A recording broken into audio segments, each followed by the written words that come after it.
আপনারা হয়তো জানেন যে থানায় একটা নারী ও শিশু হেলথ ডেস্ক আছে। হেলথ মানে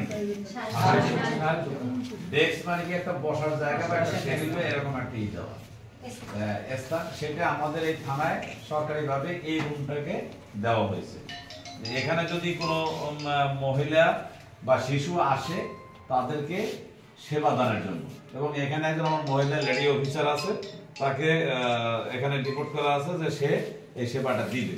তারপরে দেখেন যে নারী, শিশু, বয়স্ক, প্রতিবন্ধী সার্ভিস ডেস্ক, মানে এখানে শুধু নারী আর শিশু না, বয়স্ক এবং প্রতিবন্ধীরাও এখানে আছে, থাকতে পারবে, সেবা নিতে পারবে।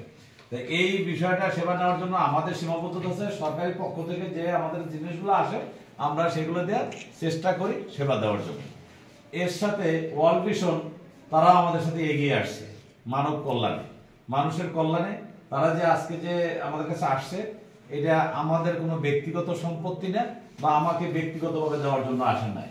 এইটা আসছে এই আমি চলে যাব, ওমরা চলে যাবে, এই থানাটা এখানে থাকবে এবং এই মালামালগুলো এই ভান্ডারিয়ার মানুষ যারা এখানে মহিলা, শিশু, বয়স্ক, প্রতিবন্ধী আসবে তাদের মানে ব্যবহারের জন্য এটা ব্যবহৃত হবে।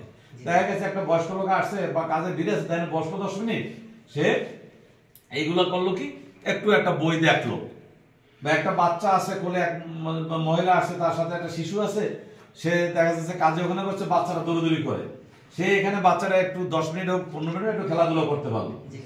এই যে আমাদের সরকারের যা আমাদেরকে দিচ্ছে সেগুলো আছে, তার সাথে যেহেতু আমরা অ্যাড করছে আমাদেরকে দিচ্ছে, এটা আমাদের জন্য একটু বেশিই পাওয়া, এবং সর্বোপরি হলো এই ভান্ডারের মানুষের জন্য পাওয়া।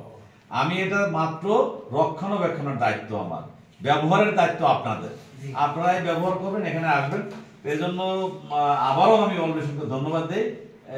আর আপনার এই কথাগুলা যাতে থানা এলাকায় যায়, যে ওখানে গেলে যে অন্তপক্ষে শিশু এবং মহিলারা তারা বসতে পারবে নিরাপদে এবং তারা একটা নিরাপদ স্থান পাবে। এটা আগেও ছিল, এখনো আছে, ভবিষ্যতেও থাকবে।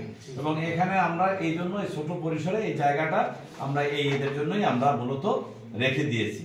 সর্বোপরি সকলের সুস্বাস্থ্য এবং দীর্ঘায়ু কামনা করছি, এবং ওয়ার্ল্ড ভিশনকে ধন্যবাদ দিয়ে আমি আমার সংক্ষিপ্ত বক্তব্য শেষ করছি।